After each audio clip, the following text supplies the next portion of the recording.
Hello, Outperformers. Hope you're having a great day. Quick video here on performing under pressure. And every person watching this video knows I'm a huge sports fan, right? And sometimes I get asked, Scott, why do you like sports so much? Like, what is it that's so compelling about sports or athletics to you? And there are a number of different things, but to me, one of the things that I always appreciate probably more than anything is to see how athletes will respond when the pressure is the greatest. I think it is just amazing to watch that because I just think back to, this, at the time this video is recorded, the Western Conference Finals, NBA basketball playoffs are going on, and the Western Conference Finals just got done.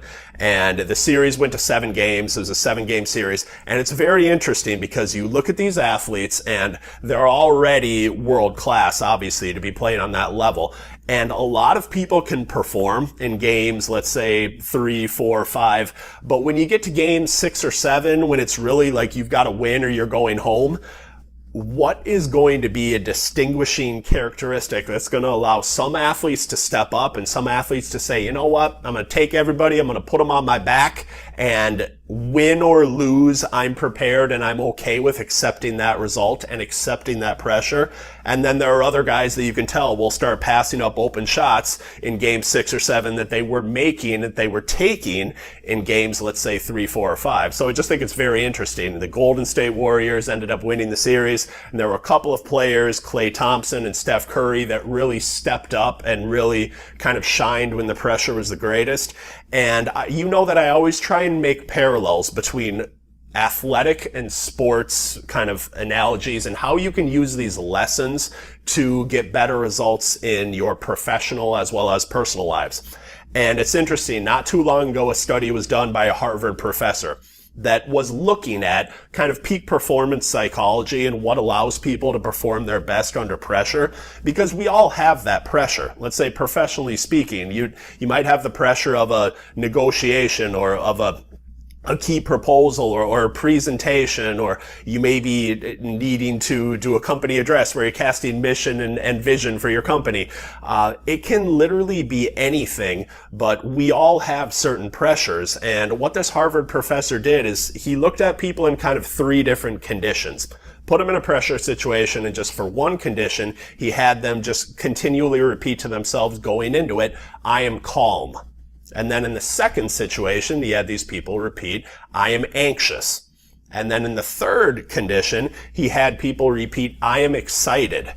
And far and away, the third group, the I am excited group, outperformed the other groups. And some of you watching this might have thought when you initially heard that, well, the I am calm group must have performed the best, right? Because we're told that a lot, and we're told that kind of you need to calm down when you're under pressure, right? You need to do deep breathing and things like that. Well, yes, those things can certainly help you, but part of the reason that, again, going into, let's say, proposal, presentation, speech, whatever it might be, it's kind of fighting your nervous system and every cell in your body if you're telling yourself that. Like, you're probably really keyed up and you have a lot of nervous energy, which is a good thing. It can be facilitative or it can be debilitative. It just depends on how you interpret it.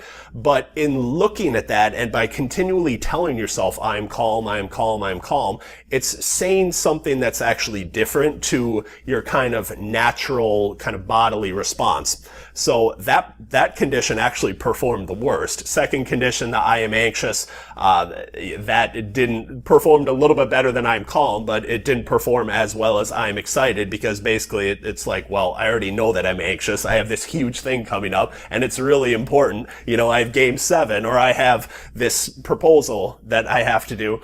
Of course I'm anxious, but it doesn't direct your behavior at all. And then the I am excited part, again, such a simple thing, but common sense not always being common practice, ended up being far and away the thing that facilitated performance the most. And I think back to, you probably know that I grew up playing golf, and Jack Nicklaus, greatest golfer of all time, was notorious for being a guy that would always close out tournaments. It's how he won 18 major championships. And they would ask him, they would just say, Jack, like, when you are standing on the 17th or the 18th hole and it is just suffocating pressure on you to perform, like, what are you saying to yourself? And he would just kind of look at the the person asking the question. He would just say, I just kept telling myself how excited I was to have this opportunity. And again, it's such a simple thing. And when I brought up Golden State Warriors, Steph Curry, Klay Thompson, they basically said the same exact thing in their post-game interviews. They just said, look, I've practiced and I've trained my whole life for this. And I was just excited to be in that moment and excited to have that opportunity to be able to show this to the world. And what I think we can all learn from that is you think about wherever you are, let's say professionally, when you're going into a really intense, high pressure situation, what are you saying to yourself? Because you've quote unquote trained or practiced probably your whole life to be exactly where you are today.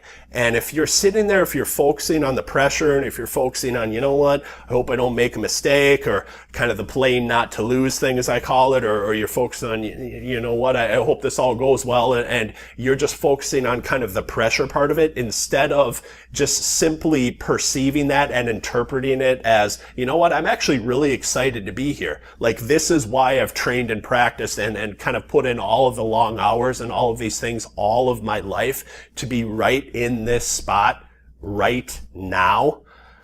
It's just a game changer if you continually tell yourself that. And I use it all the time. And I still think about it when I can be at the start line of a race and, you know what, really nervous. I think like when I ran 100 miles, I was really nervous for that race. And there was a lot of, I felt like pressure on that, pressure I put on myself. But I just said, you know what, I'm excited to have this opportunity. The same way that if I'm keynoting a conference or a company-wide address, that it's a lot of pressure knowing all eyes are going to be on me. But it's a very exciting opportunity to be able to deliver in that moment. And I would just encourage you, the one thing that you take from this video is when you go into these pressure situations and when you really need to be your best, because this is oftentimes what defines great and true outperformers, like what really allows you to kind of get ahead. It's the people that deliver in those most intense and those highest pressure kind of situations. If you just continually tell yourself that,